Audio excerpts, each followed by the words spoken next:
नहीं देखिए, आज हम बड़ी इम्पोर्टेंट चीज़ के बारे में आपको कहना चाहते हैं। पहली बार हमने नोट किया कि चुनाव के समय प्रधानमंत्री ने, होम मिनिस्टर ने और फाइनेंस मिनिस्टर ने स्टॉक मार्केट पर टिप्पणी दी। प्रधानमंत्री ने 2-3 बार, 4 बार देश को कहा कि स्टॉक मार्केट तेजी से आगे बढ़ने जा रही है। होम मिनिस्टर ने सीधा कहा कि 4 जून को स्टॉक मार्केट आसमान में जाएगी, लोगों को खरीदना चाहिए। और यही मैसेज फाइनेंस मिनिस्टर ने दिया। फर्स्ट, ये आज थोड़ा हम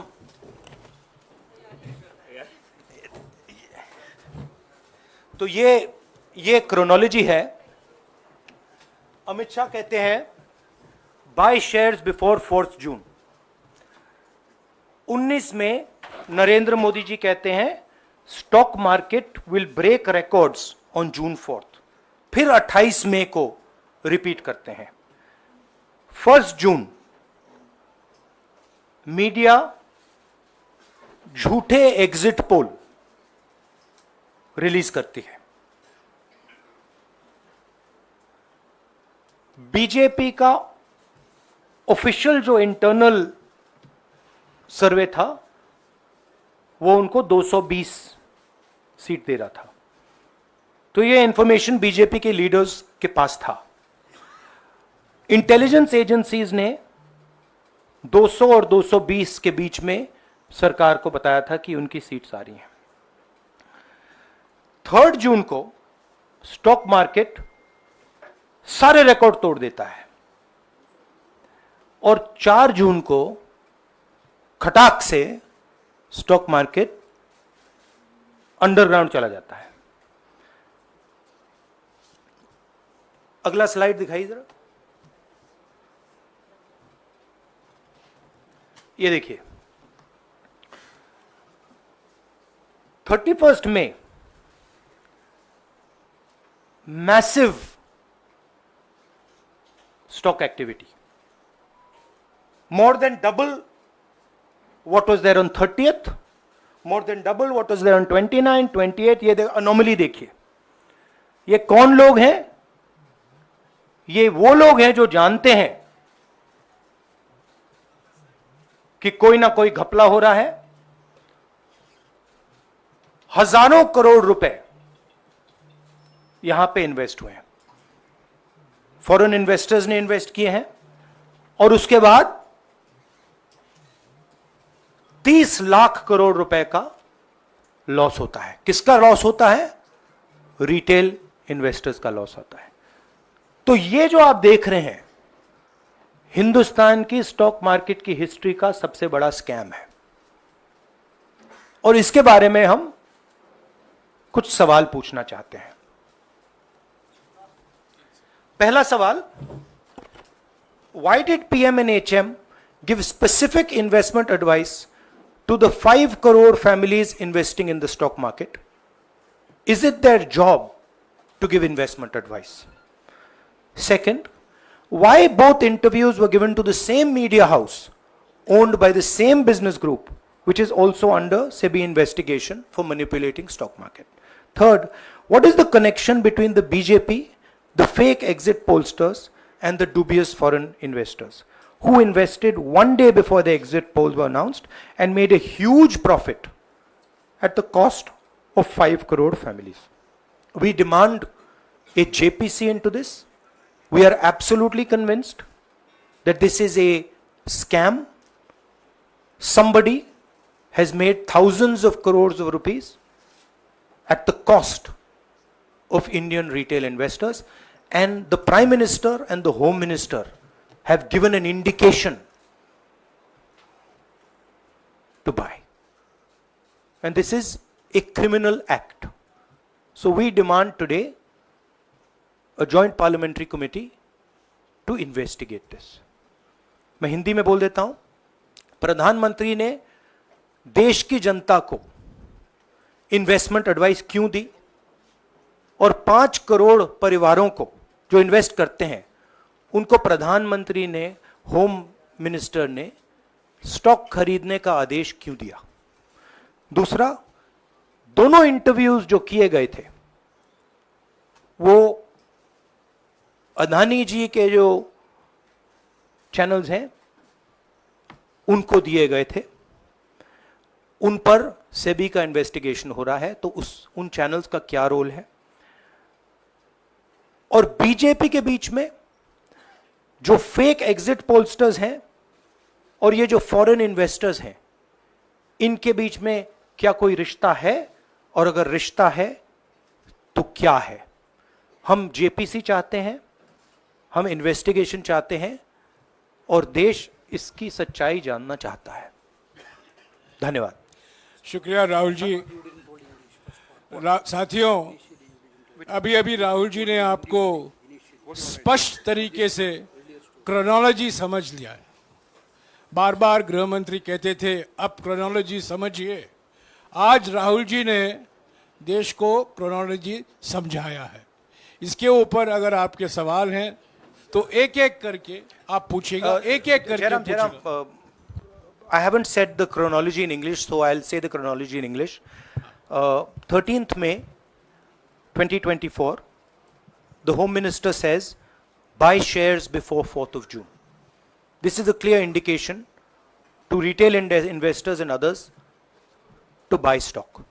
19th May, for the first time, and then repeatedly until the 28th May, the Prime Minister says that the stock market is going to break records on 4th June. Finally, on 1st June, completely fictitious exit polls are released. These investors are given a completely wrong impression. And on the 3rd of June, as we all know, the stock market breaks all records and then crashes on the 4th of June. Whoever has made money as the stock market rose and also as the stock market crashed. And we are interested in having a joint parliamentary committee, a JPC, to investigate the role of the Prime Minister, the role of the Home Minister, role of BJP members, and also those people who have done these fake exit polls. And finally, we want to understand who are the people, these foreign investors, who did these trades. So we want an investigation for that. शुक्रिया राहुल जी। हाँ संजय। राहुल जी, इससे पहले भी आपने Adani issue पे JPC पिछली लोकसभा में मांग की थी, तो क्या आप चाहेंगे कि ये इशू और हिंडनबर्ग इशू दोनों कंबाइन हो और दोनों की जांच हो? ये जो इशू है, this is a broader issue than just the Adani issue. It is connected to the Adani issue, but this is a much broader issue. This is directly the Prime Minister of India, Home Minister, who are privy to data on actual election results, who have IB reports, who have their own data, who are advising retail investors to buy stock on the 4th. This has never happened before. And by the way, the Prime Minister has never commented on stock market before this. This is the first time the Prime Minister has commented, very interestingly, and multiple times, one after the other, saying that stock market is going to boom, stock market is going to boom, stock market is going to boom. And at the same time, he has information that the exit polls are wrong. He has information that he knows what is going to happen because he has IB data and he also has his own party data. हाँ जी रवि। राहुल जी, मेरा सवाल यही है कि जी news ने भी ये सारी चीज़ बताई है जनता को कि कई चैनलों ने मिलकर ये सब चीज़ किया है, जिस तरह से एग्जिट पोल करके लोगों को गुमराह किया है, जिस तरह से शेयर बाजार में सारा कुछ हुआ है। जी न्यूज़ ने भी इस मामले को उठाया है और बताया है, और आपके कहने का सीधा अर्थ है कि अडानी को इसका फायदा उठाने के लिए किया गया है? नहीं, मेरा कहने का ये अर्थ है कि उसमें अदानी इन्वॉल्व हो सकता है मगर ये अदानी से बहुत बड़ी चीज है। इसमें बीजेपी के सबसे बड़े नेताओं ने कहा है, रिटेल इन्वेस्टर्स को मैसेज दिया है कि आपको स्टॉक खरीदना चाहिए। उनके पास इंफॉर्मेशन थी कि एग्जिट पोल्स गलत हैं, उनके पास इंफॉर्मेशन थी कि बीजेपी को फुल मेजॉरिटी नहीं मिलने वाली है, और वो जानते थे 3 जून को और 4 जून को क्या होने वाला है। कितने का? 30 लाख, कितना 30 लाख करोड़ का नुकसान हुआ है। कितने का? 30 लाख करोड़ रुपए का नुकसान हुआ है, और हजारों लाखों करोड़ रुपए का चुने हुए लोगों को फायदा हुआ है। और हम इंक्वायरी चाहते हैं प्रधानमंत्री पर, होम मिनिस्टर पर, जिन्होंने एग्जिट पोल किया उन पर, और ये जो फॉरेन इन्वेस्टर्स हैं उन पर। हाँ Shamin,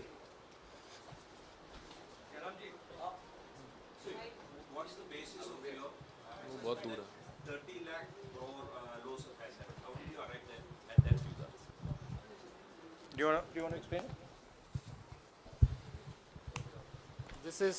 This is based on the value, market value of all the companies the day before the results came, and the market value of the stock market of all the companies at the end of the day on results. हाँ संजीव, एक minute Sanjeev. Rahul ji, you've talked about, are you alleging the involvement of the Prime Minister and the Home Minister? Yes. And whose money is it? Yes, Are you that saying is it what I their am money? saying. I am saying that people very high up in the BJP have carried out this scam. I am saying they had partners who carried out these exit polls. We would like to know if these exit polls were actually carried out, if people were actually sent out, and we'd also like to know the methodology of these polls. We'd like to understand who these investors are. We have some sense of who these investors are. So we are not just speaking out of the air. We are confident that if an investigation is done, interesting things will be revealed. And we think the Prime Minister and Home Minister are directly involved in this. हाँ Siddharth, companies की भी आपको लगता है जांच होनी चाहिए जिनके शेयर बहुत अप गए, जिनके सबसे ज्यादा शेयर खरीदे गए और जिनके शेयर उसके बाद में बीच में बेचे भी गए, तो उन कंपनीज का भी को भी इस दायरे में आना चाहिए, आपको लगता है? हमारा कहना है कि यहाँ पे बड़ा क्लियर है कि स्कैम हुआ है। प्रधानमंत्री ने डायरेक्टली कहा है, होम मिनिस्टर ने डायरेक्टली कहा है, इंडिकेट किया है जनता को कि स्टॉक मार्केट ऊपर जाएगी। होम मिनिस्टर ने तो साफ कह दिया कि खरीदना चाहिए। और जब प्राइम मिनिस्टर और होम मिनिस्टर और फाइनेंस मिनिस्टर ऐसी बात करते हैं तो उसका रिएक्शन आता है, लोग उसको बिलीव करते हैं। तो बिल्कुल क्लियर है कि इन 3 लोगों ने कहा है। यह भी क्लियर है कि इनको मालूम था कि रिजल्ट 400 का नहीं है, 300 का भी नहीं है। तो यह हम पता लगाना चाहते हैं। उसमें आप जो कह रहे हो वो भी शामिल है। राहुल जी, ब्रह्म प्रकाश दुबे, इंडिया डेली लाइफ से। मेरा सवाल यह है कि जो आपने बताया है इतना बड़ा स्कैम है, पहले भी आपने कई मामले उठाए हैं, जेपीसी की मांग पहले नहीं मांगी गई है, तो क्या आपने कहा ये आपराधिक मामला है, क्या कोर्ट में जाएंगे या पुलिस में शिकायत दर्ज करेंगे? क्योंकि आप कह रहे हैं बहुत बड़ा घोटाला है ये। नहीं भैया, मैंने अभी आपको बोला हम जेपीसी डिमांड कर रहे हैं, इन्वेस्टिगेशन डिमांड कर अगर रहे नहीं हैं। मांगते तो पुलिस में, कोर्ट में जाएंगे? जो भी करना है करेंगे, बट हम आपको ये इंफॉर्मेशन दे रहे हैं कि ये जो हुआ है ये नॉर्मल चीज नहीं है। इसमें प्रधानमंत्री ने इंडिकेशन दिया है, होम मिनिस्टर ने इंडिकेशन दिया है, फाइनेंस मिनिस्टर ने इंडिकेशन दिया है, अदानी जी के चैनल्स के थ्रू इंटरव्यूज किए हैं, और फाइनली लोगों ने इन्वेस्ट किया है, लोगों ने फाइनेंशियल एक्शन लिया है, कंपनीज ने शेयर खरीदे हैं। इसी विषय पर, एक मिनट, इसी विषय पर, इस स्टॉक मार्केट घोटाले पर ही हम सवाल ले रहे हैं। मौसमी, इसी विषय पर कीजिएगा बस। एक मिनट, आ रहा हूं यार, एक मिनट। राहुल जी, एक करके आ रहा हूं यार। राहुल जी, हम लोग ने पहले भी देखा है कि आप लोग ने कई बारी जब सेशन होता है तो सत्ता पक्ष और विपक्ष आमने सामने होता है, जेपीसी की मांग होती है और सेशन पे सेशन वॉश आउट हो जाते हैं और जनता का पैसा वेस्ट होता है। तो क्या आपको ये तो लगता है बीजेपी की लाइन है। तो क्या नहीं, मतलब जनता का पैसा के सेशन वाटर आप ऐसी टी शर्ट ले लो ना एक, मैं आपको दे दूंगा, जरूरत नहीं है। उनका वो सिंबल दे दूंगा आपको, ये राहुल उनकी जी, लाइन है। सवाल आपको पसंद नहीं आए वो अलग बात है, पर आपको किसी नहीं, की सवाल तरफ मुझे से बहुत पसंद आ रहा है। इस तरह से उंगली उठाने की जरूरत नहीं। आप चेक बहुत अच्छा लग रहा है, बोलिए। बीजेपी का बैच पहनने की आप जरूरत सवाल नहीं। पूछे ना, सवाल पूछे। नहीं, आपको भी जयराम साहब ये बोलना चाहिए, नहीं, सवाल गलत पूछे। बात है। सवाल पूछे। मेरा बस ये सवाल था कि जेपीसी की मांग पे कई बारी कामकाज ठप हो जाता है, तो क्या आपको लगता है कोई और भी राह आप लोग सड़क की राह इख्तियार कर सकते हैं, क्योंकि ये आम आदमी का पैसा है। हम जनता को एक रियलिटी बता रहे हैं कि यहाँ पे क्लियरली एक स्कैम हुआ है। यहाँ पे प्राइम मिनिस्टर ने इंडिकेट किया है, यहाँ पे होम मिनिस्टर ने इंडिकेट किया है, यहाँ पे फाइनेंस मिनिस्टर ने इंडिकेट किया है। नॉर्मली बीजेपी की ये पोजीशन होती है कि जब भी हम कोई मुद्दा उठाते हैं तो हम पार्लियामेंट का टाइम वेस्ट कर रहे हैं। वही पोजीशन आपने अपनाई है, इसलिए मैंने आपसे कहा कि देखिए आप बीजेपी की पोजीशन ले रही हैं। रियलिटी, एक सेकंड, रियलिटी ये है कि हम जेपीसी करवाएंगे। अब ऑपोजिशन में बहुत ज्यादा ताकत है, बहुत ज्यादा स्ट्रेंथ है और पूरा जो पार्लियामेंट का की सिचुएशन है वो बदल गई है। हाँ जैनेंद्र। राहुल जी, जेपीसी की मांग जो आपने की है वो तो पार्लियामेंट सेशन में होगी, लेकिन ये जो आम निवेशक हैं देश भर के जिनका 30 लाख करोड़ डूबा है, उनमें कर्नाटक के, तेलंगाना के, हिमाचल के भी लोग होंगे। तीनों राज्यों में आपकी सरकार है, क्या राज्य की जो जांच एजेंसी है उसके जरिए आप जो उन राज्यों के निवेशकों का कम से कम पैसा डूबा है, ये जो आप पूरे नेक्सस की बात आप कर रहे हैं, गुमराह करने की बात कर रहे हैं, क्या वहां से कोई कार्रवाई की हम उम्मीद कर सकते हैं? सोचा जा सकता है, बट ऐसी चीज के लिए शायद जेपीसी सही औजार होगा। हाँ Ranjita, last question. Ranjita, okay, Mohit is asked, Ranjita यार आप पूछते रहे। मोहित चलो। आपको ऐसे सर मैं is upset with me. Sir मैं मोहित आपने चमत्कार किया, पूछ लीजिए। सर मैं मोहित हूँ न्यूज नेशन से। मैं जानता हूँ। सर लगातार पिछले घोटालों में भी आपने जेपीसी की बात की थी, आपने हर जांच की बात की और ये एक बड़ा घोटाला सामने आया, इसमें भी आप जेपीसी की मांग कर रहे हैं। कितनी उम्मीद है कि ये लोग जेपीसी की ये लागू करेंगे? आपको क्या लगता है कि ये जेपीसी लागू करने वाले, अगर नहीं करेंगे फिर क्या करेंगे आप लोग? नहीं, हम प्रेशर लगाएंगे, डालेंगे, बट मुझे लगता है कि जो पहले राजनीतिक सिचुएशन थी, जिस इंप्यूनिटी के साथ प्रधानमंत्री पहले काम करते थे, मुझे लगता है वो अब खत्म हो गया है, तो दूसरा नतीजा आएगा। राहुल जी ये आखिरी है क्या और दो लेंगे? ये आखिरी है। आखिरी नहीं, आखिरी हो गया, इन्होंने कह दिया आखिरी। ओके रंजीता।